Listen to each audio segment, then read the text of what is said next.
మా పాప కడుపులో ఉన్నప్పుడే హార్ట్‌లో హోల్ ఉందంటండి. పుట్టిన రెండో నెలలో పిల్ల బాగా నీరసపడిపోయిందండి. తీసుకెళ్ళి హాస్పిటల్ చూపించాము.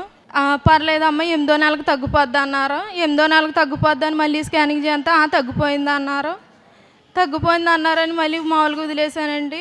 ఉండే కొద్దీ బరువు తగ్గిపోతుందండి. ఇదేంటి బరువు ఇలా తగ్గిపోతుందని హాస్పిటల్ తీసుకెళ్ళాక అమ్మ ఈ పిల్ల చాలా వీక్ అయిపోయింది. గుండె నీరసం ఈ పిల్లకి హార్ట్‌లో హోల్ కూడుకోలేదు. సంవత్సరం అయిపోతుంది ఇప్పుడు దాకా ఏం చేస్తున్నారో ఇంకా కూడుకోదు ఇది. అయితే ఇంటికి వచ్చేసి నేను నా కుటుంబం చాలా ఏడ్చాము. మా నాన్న అదేటమ్మ అలా ఏడుతావు, ఇసాక్ అయ్య గారి ప్రార్థన చాలా గొప్పది, అయ్యగారితో ఒక్కసారి ప్రార్థన చేద్దాము, దేవుడే ఉన్నాడు నువ్వు ఎక్కడికి తీసుకెళ్ళకని ఇక్కడ తీసుకొచ్చాడండి. నెక్స్ట్ నెల తీసుకొచ్చాక అయ్యగారికి ఇలాగ అయ్యగారు పిల్ల బతకదనే చెప్తున్నారు అయ్యగారు అని ప్రార్థన చేయించానండి. 7 నెలలు పోయాక నా బిడ్డకి ఏం అవ్వలేదని నువ్వే సాక్ష్యం చెప్తావు, ఏమవ్వదు నీ కూతురు చాలా బతుకుతుంది, గొప్ప సాక్షిగా నిలబడతావు నువ్వు అన్నారండి. ఈ నెల 7వ నెల అండి 1.5కి వచ్చేసింది.